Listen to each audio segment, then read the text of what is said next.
blue eye, the freshness of her cheek, the whiteness of her neck, all suit my taste. Then I respect her talent.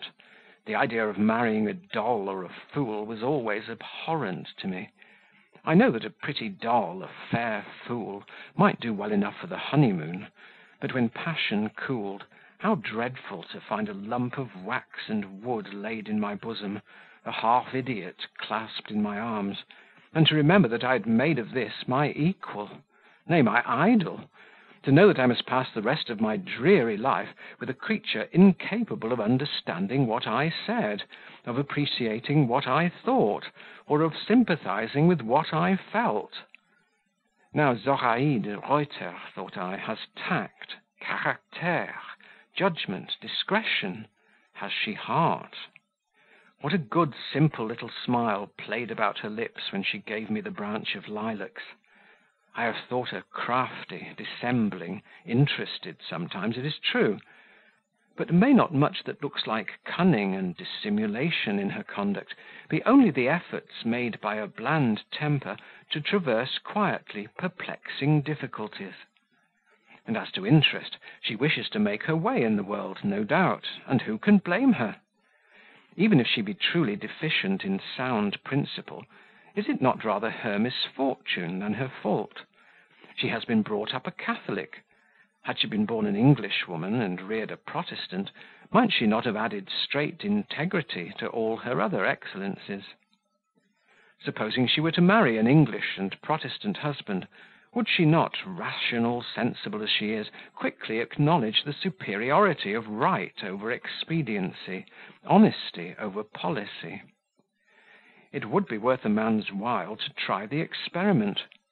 Tomorrow I will renew my observations. She knows that I watch her. How calm she is under scrutiny! It seems rather to gratify than annoy her. Here a strain of music stole in upon my monologue and suspended it. It was a bugle, very skilfully played, in the neighbourhood of the park, I thought, or on the Place Royale. So sweet were the tones, so subduing their effect at that hour, in the midst of silence and under the quiet reign of moonlight, I ceased to think, that I might listen more intently. The strain retreated, its sound waxed fainter and was soon gone. My ear prepared to repose on the absolute hush of midnight once more. No! What murmur was that, which, low and yet near and approaching nearer, frustrated the expectation of total silence? It was some one conversing; yes, evidently an audible, though subdued voice spoke in the garden immediately below me. Another answered. The first voice was that of a man, the second that of a woman; and a man and a woman I saw coming slowly down the alley. Their forms were at first in shade, I could but discern a dusk outline of each, but a ray of moonlight met them at the termination of the walk, when they were under my very nose, and revealed very plainly, very unequivocally, Mademoiselle Zoraide Reuter, arm in arm, or hand in hand, I forget which, with my principal, confidant, and counsellor, Monsieur Francois Pelet. And Monsieur Pelet was saying, "À quand donc le jour des noces, ma bien-aimée?" And Mademoiselle Reuter answered, "Mais, François, tu sais bien qu'il me serait impossible de me marier avant les vacances." "June, July, August, a whole quarter!" exclaimed the director. "How can I wait so long? I who am ready even now to expire at your feet with impatience." "Ah, if you die, the whole affair will be settled without any trouble about notaries and contracts. I shall only have to order a slight mourning dress, which will be much sooner prepared than the nuptial trousseau." "Cruel Zoraide! You laugh at the distress of one who loves you so devotedly as I do. My torment is your sport. You scruple not to stretch my soul on the rack of jealousy; for deny it as you will, I am certain you have cast encouraging glances on that schoolboy Crimsworth. He has presumed to fall in love, which he dared not have done unless you had given him room to hope." What do you say, Francois? Do you say Crimsworth is in love with me? Over head and ears. Has he told you so? No, but I see it in his face. He blushes whenever your name is mentioned. A little laugh of exulting coquetry announced Mademoiselle Reuter's gratification at this piece of intelligence, which was a lie, by the by. I had never been so far gone as that, after all. M.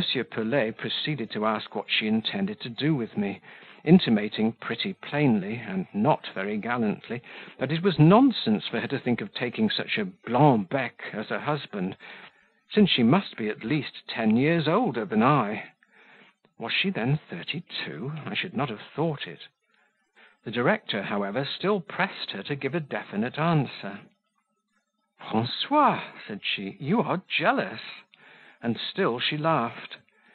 Then, as if suddenly recollecting that this coquetry was not consistent with the character for modest dignity she wished to establish, she proceeded in a demure voice: "Truly, my dear François, I will not deny that this young Englishman may have made some attempt to ingratiate himself with me; but so far from giving him any encouragement, I have always treated him with as much reserve as it was possible to combine with civility.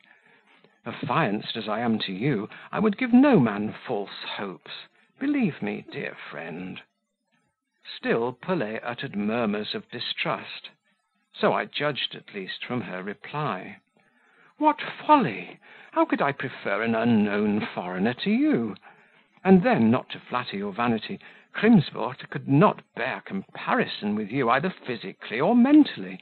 He is not a handsome man at all. Some may call him gentlemanlike and intelligent looking, but for my part..."